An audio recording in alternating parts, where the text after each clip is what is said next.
Saya boleh tidak suka dengan keputusan itu, tapi Gibran adalah harapan hari ini. Sebentar, Pak anda Jokowi tidak melakukan, suka dengan keputusan itu? Saya juga nggak suka, Oke. tapi ini adalah sebuah harapan. Anak muda yang punya keberanian, berani tampil dalam posisi untuk ikut dalam kontestasi politik, mengambil posisi apa? Eksekutif di tingkat nasional. Tetapi ini Ini jadi yang gini harus Bang kita, Noel, maksud saya. ini saya boleh Kita tambah dulu. gaungkan. kontestasi ini Oke. tidak objektif. Tidak objektifnya di mana? Tidak objektif. Karena apa?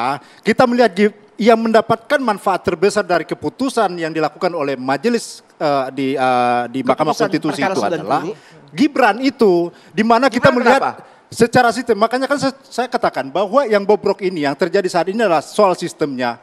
Yang mulai mengarah kepada Orde Baru, lalu kemudian perilaku juga. Ya ini sudah, kan tugas perilaku. kalian lawan itu, Jadi dua. sistem itu. Nah itulah yang kita lakukan. Kita melawan itu dengan cara ada yang mengajukan judicial review kembali terhadap putusan yang sudah ada. Karena ini tidak fair.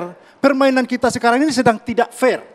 Karena Fair apa? menurut Ada kamu. pengambil keputusan Bos. terbesar, yaitu Pak Ini. Jokowi yang menjadi patron politik Cara daripada berpikir capres Rinto Prabowo. ini, itu Gitu cara loh. berpikir Ini orang yang tidak tua, fair.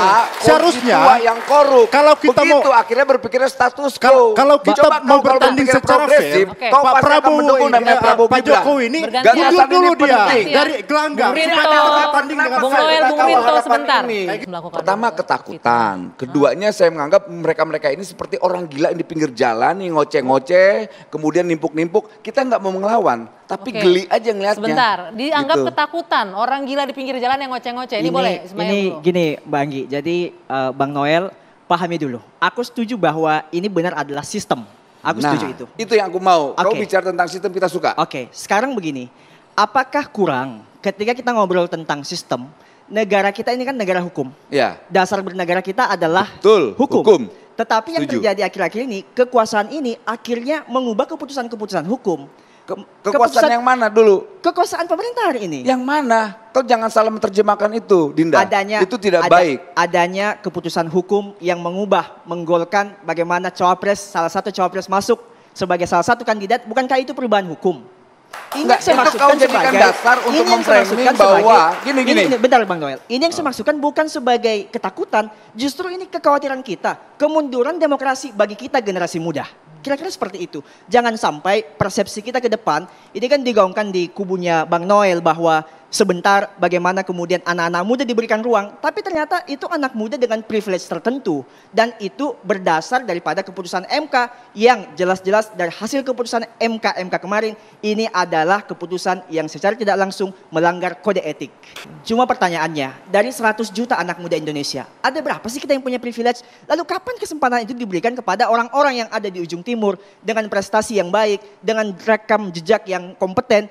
Hanya sebatas memasukkan bahwa pernah punya pengalaman sebagai kepala daerah, itu tidak lantas menjadi evaluasi yang cukup. Menurut Anda nggak kompeten, nggak berprestasi? Calon Bukan nggak wapresnya? kompeten, bukan nggak berprestasi, tapi ada banyak ruang anak muda yang lain dengan kompetensi yang mumpuni, tapi sayang sekali dibatasi oleh keputusan MK yang barusan diputuskan Oke, boleh. itu. Jangan yang tetek bengek begini yang diurus. Buatkan regulasi pembatasan dinasti politik. Nah, Itu baru keren. baru cerdas. Misalnya begini, saya Saya bupati. sepakat. Misalnya gini, saya bupati nih.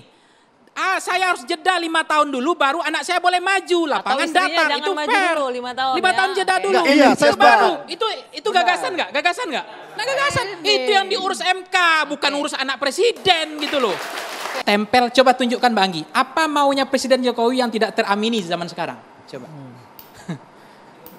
Tidak ada yang tidak bisa. Ya. 3 periode tidak teramini. benar Tapi tadi kan itu. anak presiden jadi bisa. Itu kan alternatifnya. Tapi kan itu bukan 3 Ya, periode. Omnibus Law kan, Aha. IKN semuanya apapun kan termasuk apapun maunya presiden itu teramini loh. Oke. Termasuk Artinya apa dengan ini Anda melihatnya apa? Dengan ya dengan akhirnya semua kemauan presiden teramini. ini yang saya sebut bahwa eksekutif happy itu kuat. Jadi ini menjadi penyakit demokrasi, tidak sehat karena tidak ada check and balances. Nah, saya berharap dengan pemerintahan ke depan kalau ada PDIP, itu pemerintahan itu cenderung akal sehatnya jalan.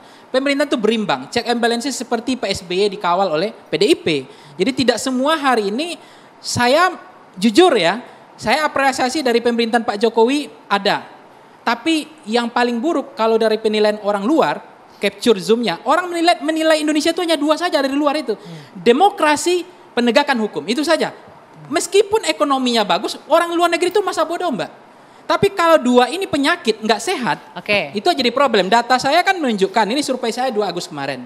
Ini bukan saya ngarang, ini survei yang saya lakukan. Bahwa kondisi demokrasi kian memburuk dan tidak ada perubahan 48%. Kebebasan berpendapat memburuk dan tidak ada perubahan 47%. Merasa aman untuk mengungkapkan pendapat itu hanya 34%. Terus terakhir adalah soal apakah percaya penegak hukum selama pemilu tidak akan memihak kepada calon tertentu. 47% percaya. Ini kan agak merepotkan bahwa persoalan netralitas, soal penyelenggara pemilu kita dan demokrasi sebentar, kita. Artinya kalau dikaitkan dengan pernyataan 2 narasumber saya di sini bahwa ini ada mengarah ke neo orde baru, itu sejalan dengan itu? Enggak, maksudnya bukan hanya itu saja konteksnya, tapi ketakutan kita untuk berpendapat dengan undang-undang ITE saja, itu sudah banyak memakan korban kan. Ya. Nah itu pun tidak dihentikan dengan revisi sekarang, itu nggak dihentikan.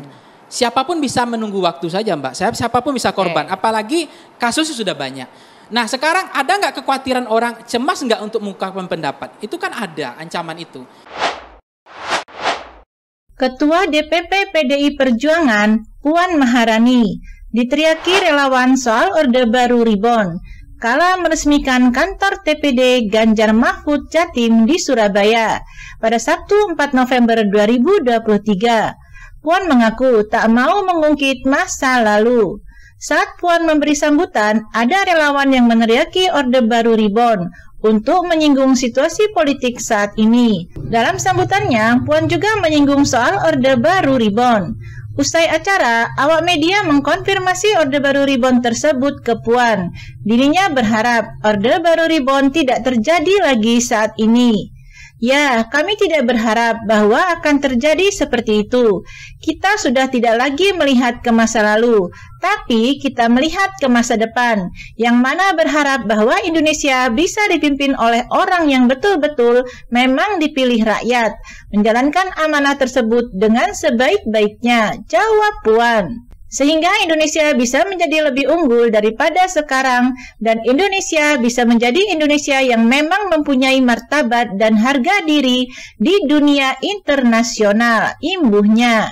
Ditanya, apakah Orde Baru Reborn merupakan sindiran kepada pemerintahan Jokowi saat ini? Puan menjawab diplomatis. Ia berharap agar pemilu 2024 berjalan seadil-adilnya. Saya tidak berharap itu bisa terjadi atau akan terjadi lagi. Namun saya mengharapkan bahwa ya pemilu ini berjalan aman, damai, netralitas APH atau aparat penegak hukum bisa berjalan dengan baik tanpa kemudian berpihak kemanapun, jelasnya. Dan rakyat yang akan melihat, saya meminta rakyat untuk cerdas. Kemudian juga melihat kondisi di lapangan bahwa ya pemilu ini harus berjalan dengan baik, lancar, jujur, adil, dan semua itu memang adem ayem, sehingga tidak akan merusak persatuan dan kesatuan, tandasnya. Sebelumnya dalam sambutannya, Puan membahas apa yang disampaikan relawan soal Orde Baru Reborn. Tadi kan dibilang, ini Orde Baru Reborn. Kalimat iku loh, kalimat itu, milenial, wah iya kan? Jadi kalau dulu itu saya ingat sekali, 30 tahun yang lalu kali, saya ingat sekali bahwa yang kita hadapi itu memang orang yang berbeda dengan kita, kata Puan dalam sambutannya. Bagaimana kemudian kita itu ingin memperjuangkan apa yang ingin diharapkan oleh rakyat.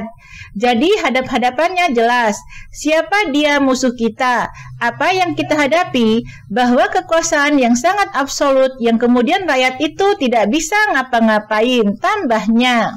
Puan lalu mengatakan, momen ini berbeda dengan yang terjadi 30 tahun lalu. Saat ini, Puan menyebut yang dihadapi adalah orang yang pernah bersama dengan PDIP. Hari ini apa yang kita hadapi itu, dulunya itu bareng sama kita, ujarnya. Ya, jadi sama-sama tahu sebenarnya, dia mau pakai apa, kita mau pakai apa, dia mau ngapain, kita juga mau ngapain. Sebenarnya kita tahu, jadi yang bikin deredek itu adalah di hati itu manusia. Wah, pasti sebentar lagi akan keluar peluru ini, tambahnya.